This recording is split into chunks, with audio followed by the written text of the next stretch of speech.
જિનેન્દ્ર, નમસ્કાર રોકાણકાર મિત્રો. આજના દિવસે મ્યુચ્યુઅલ ફંડના રોકાણકારો માટે એક સ્પેશિયલ ટોક શો લઈને આપની સમક્ષ ઉપસ્થિત થયા છીએ. ઘણા સમયથી આપને માર્કેટ ઉપર, એસઆઈપી પર, મ્યુચ્યુઅલ ફંડ ઉપર ઘણા બધા પ્રશ્નો મૂંઝવતા હશે, જેના આપને જવાબ જોઈએ છે. તો ફરી પાછા રોકાણ સેતુ અંતર્ગત આજે આપની સમક્ષ ઉપસ્થિત થયા છીએ. હું મેહુલ રવાણી આપ સર્વનું આજના ટોક શોમાં હાર્દિક સ્વાગત કરું છું. આજે આપણી સાથે મિસ્ટર રાણા મકવાણા છે કે જેઓ બંધન મ્યુચ્યુઅલ ફંડ સૌરાષ્ટ્ર કચ્છના હેડ છે અને મ્યુચ્યુઅલ ફંડ ઇન્ડસ્ટ્રીઝનો 10 વર્ષનો જેમને એક્સપિરિયન્સ છે, તેમની સાથે આપણે ટોક શો કરવા જઈ રહ્યા છીએ. મિસ્ટર રાણા, આપનું સ્વાગત છે અરિયન ઇન્વેસ્ટમેન્ટ પરિવાર વતી, બધા રોકાણકારો વતી. આપણે આજની શરૂઆત કરીએ તે પહેલા મારો એક અગત્યનો પ્રશ્ન કે ડિસેમ્બર જાન્યુઆરીમાં ઘણા બધા લોકોના ફોન નથી આવ્યા, પણ ફેબ્રુઆરી મહિનામાં ઘણા બધાના ફોન આવ્યા છે અને લોકો જ્યારે ફોન કરે છે ત્યારે અત્યારે બધાનો એક જ ક્વેશ્ચન છે કે મેહુલ, બજાર શું લાગે છે? તો શરૂઆત ત્યાંથી કરીએ. રાણાભાઈ, આપ જણાવો, આપના મંતવ્યની અંદર આપનો અભિપ્રાય આપો કે આપને બજાર શું લાગે છે. થેન્ક યુ સો મચ મેહુલભાઈ. ખૂબ જ સારો પ્રશ્ન છે અને મોટા ભાગના રોકાણકારોના મગજમાં એક જ વસ્તુ છે કે બજાર શું લાગે છે. કેમ કે અત્યારે જે બજાર છે એ ઉપરના મથાળેથી, એટલે કે સપ્ટેમ્બર 2024 નું જે લેવલ હતું ત્યાંથી ખાસું એવું 15% જેવું નીચે આવી ગયેલું છે. તો લોકોના મગજમાં છે કે બજાર હવે શું કરશે. તો અત્યારનું જે બજાર છે એ 100 રૂપિયા વાળું 85 રૂપિયા થઈ ગયું છે. તમે જ્યારે પણ બજાર ઘટે છે, જ્યારે પણ કોઈ વસ્તુ તમને 100 રૂપિયા વાળી 85 રૂપિયામાં મળતી હોય તો તમારે શું કરવું જોઈએ? ખરીદ કરવી જોઈએ કે તમારે વેચાણ કરવી જોઈએ? તો અત્યારનું જે બજાર છે ઉપરના લેવલથી સારું એવું ખાસું એવું ડિસ્કાઉન્ટ થયેલું છે, સારા એવા વેલ્યુએશન સસ્તા થઈ ગયા છે. તો અત્યારના બજારમાં લોકોએ ચિંતા કરવાની જરૂર નથી. કેમ કે શું આ પહેલીવાર બજારમાં આવું બન્યું છે કે 15% કરેક્ટ થયું હોય? જવાબ છે ના. છેલ્લા 44 વર્ષમાં ઘણા બધા ઇવેન્ટ્સો બન્યા છે, ઘણી બધી ઇવેન્ટોની અંદર માર્કેટ કરેક્ટ થયેલું છે અને દર વખતે માર્કેટ છે બાઉન્સ બેક કરે જ છે. કેમ કે માર્કેટનો ક્યાંય અંત નથી. માર્કેટ એ ઇન્ડિયાની અર્થવ્યવસ્થાને રિફ્લેક્ટ કરે છે. તો શું તમને લાગે છે કે આપણી ભારતની અર્થવ્યવસ્થા અહીંયા પડી ભાંગી છે કે અહીંયાથી વધારે ગ્રોથ હશે? જો તમને એવું લાગતું હોય કે ના, ભારતની અર્થવ્યવસ્થા અહીંયાથી વધારે ગ્રોથ હશે, તો આપણું શેર માર્કેટ પણ અહીંયાથી વધારે જ ગ્રો થવાનું છે, એમાં કોઈ ડાઉટ્સ જ નથી. તો આ બજારનું ટેમ્પરરી કરેક્શન છે અને કરેક્શન હંમેશા હેલ્ધી હોય છે. તો આ કરેક્શન પણ સારું છે અને આગળ જતા માર્કેટ અહીંયા કરતા વધારે બાઉન્સ બેક કરશે. Thank you Ranabhai. અને આપ સૌ જાણો છો, રાણાભાઈએ ખૂબ સારી વાત કરી કે બજાર જે છે એ પરમેનન્ટ કરેક્ટ નથી થતું, ટેમ્પરરી થાય છે. પણ આપણો જે ગ્રોથ છે એ પરમેનન્ટ છે. એટલે આપણે આપણા ગોલને વળગીને, એના આપણા લક્ષ્યને ધ્યાનમાં રાખીને આપણે કંઈ વિચારવાનું નથી. બજારનો જે સ્વભાવ છે વધઘટનો, તે કન્ટિન્યુ ચાલુ જ રહેવાનો છે.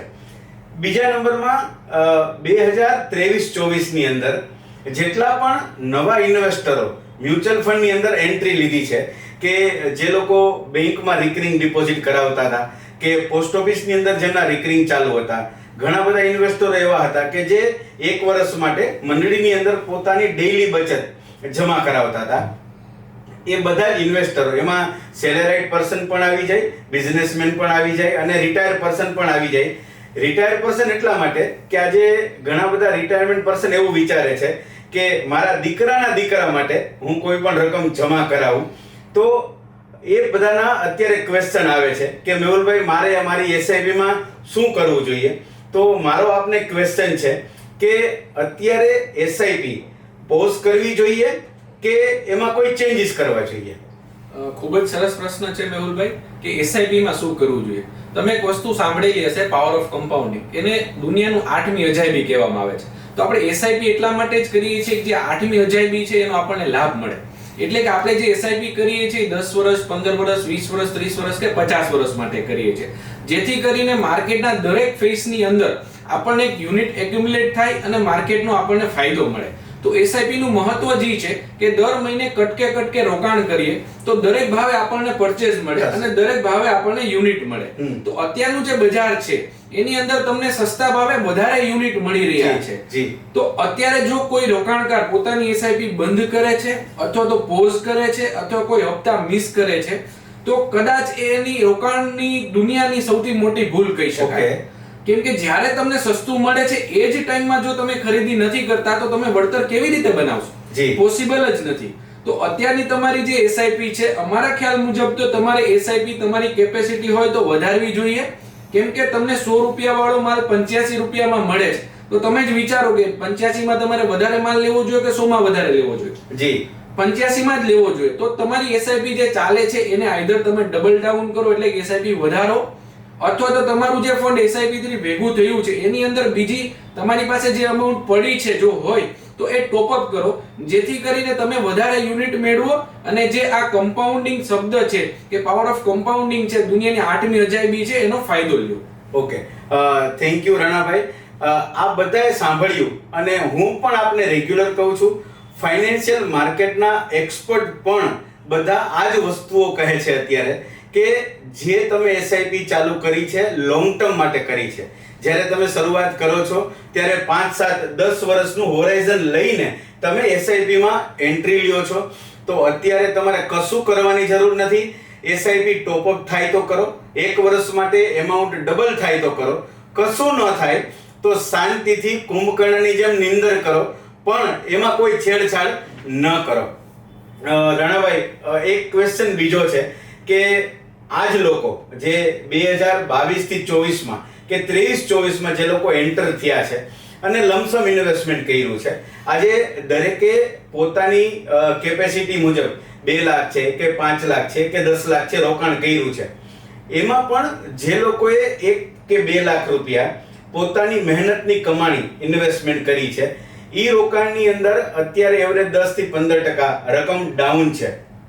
તો લમસમ ઇન્વેસ્ટમેન્ટ કરેલું છે અથવા તો જેઓની એસઆઈપી ની અંદર બહુ સારી રકમ જમા થઈ ગઈ છે તો મ્યુચ્યુઅલ ફંડમાંથી અત્યારે રિડમ્પશન કરવું જોઈએ કે શું કરવું જોઈએ? તો જ્યારે પણ આપણે મ્યુચ્યુઅલ ફંડમાં રોકાણ કરીએ છીએ ત્યારે આપણે લાંબા ગાળા માટે કરીએ છીએ અને એક આપણો કંઈક ગોલ હોય છે કે 5 વર્ષ 10 વર્ષ પછી આટલી અમાઉન્ટ ભેગી થશે એનો આપણે આ રીતે યુઝ કરશું. તો હંમેશા તમારે ગોલ બેઝ રિડમ્પશન કરવું જોઈએ, ના કે માર્કેટ કરેક્ટ થાય ત્યારે તમારે નુકસાનીમાં પૈસા ઉપાડવા જોઈએ. કેમ કે આ પહેલી વખત નથી કે જ્યારે માર્કેટમાં કરેક્શન આવ્યું હોય. માર્કેટનું કામ જ ઉપર નીચે થવાનું છે, ક્યારે સીધી હોરિઝોન્ટલિટીમાં ચાલવાનું જ નથી. ઉપર નીચે જઈ ઝિગઝેગ મૂવમેન્ટમાં માર્કેટ ચાલશે. તો આ માર્કેટનું કામ છે, એ લક્ષ્મીજીની જેમ ચંચળ છે માર્કેટ, એ પણ ઉપર જશે નીચે જશે, ઉપર જશે નીચે જશે. પણ અલ્ટિમેટલી 100 રૂપિયાથી જે માર્કેટ ચાલુ થયેલું હતું અત્યારે તમે જો અરાઉન્ડ કદાચ ફિગર આગળ પાછળ હોય 75,000 જેવું છે. તો આ જ કામ છે માર્કેટનું કે ઉપર જાય નીચે જાય, નીચે જઈને પાછું ઉપર જાય. તો રિડમ્પશન તો બિલકુલ ના કરવું જોઈએ ગભરાઈને કે તમે ન્યૂઝપેપરમાં કે વાંચી લીધું, તમારા કોઈ મિત્ર સર્કલે કહી દીધું અને તમે જો રિડમ્પશન કર્યું છે તો તમે જ નુકસાની વેઠશો. તો રિડમ્પશન તો બિલકુલ ના કરવું જોઈએ. અને જેવી રીતે આપણે આ ટોક શો ચાલુ થયો ત્યારથી વાત કરીએ છીએ કે 100 વાળી વસ્તુ 85 માં મળે છે, તમે જ વિચારો તમારે લેવી જોઈએ કે ના લેવી જોઈએ. અમારા નોલેજ પ્રમાણે તો 100 વાળી વસ્તુ જો નીચે મળે છે 85 માં મળે છે તો અચૂક આપણી કેપેસિટી પ્રમાણે લેવી જોઈએ.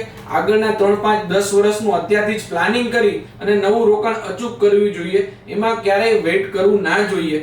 કેમ કે વોરેન બફેટ સાહેબ જે વિશ્વના સૌથી સારામાં સારા રોકાણકાર માનવામાં આવે છે, એનું એક કોટ્સ છે કે when others are fearful be greedy. એટલે બીજા લોકો જ્યારે બીએલા છે, બીજા લોકો જ્યારે રોકાણ નથી કરતા ત્યારે જ અમે જો રોકાણ કરો છો તો સૌથી સારું વળતર તમને મળે છે.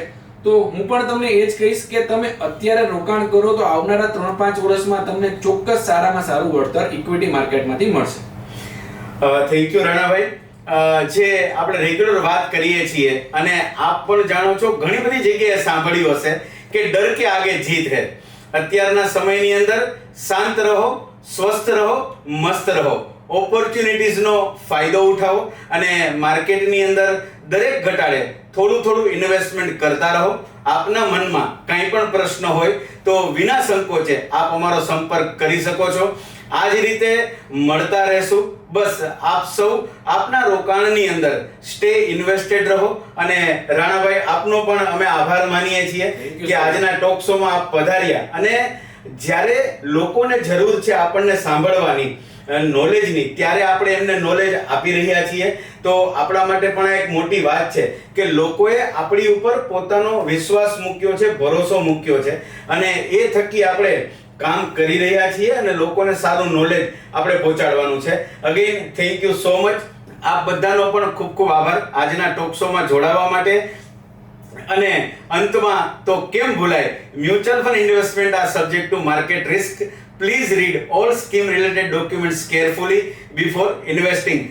Correction is temporary, growth is permanent. રોકાણ કરતા રહો અને આનંદ કરતા રહો.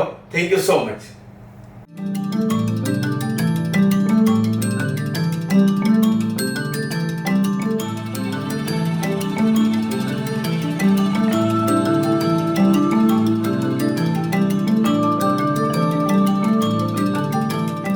મ્યુચ્યુઅલ ફંડના રોકાણો બજારના જોખમોને આધીન છે. રોકાણ કરતા પહેલા બધા દસ્તાવેજો કાળજીપૂર્વક વાંચો.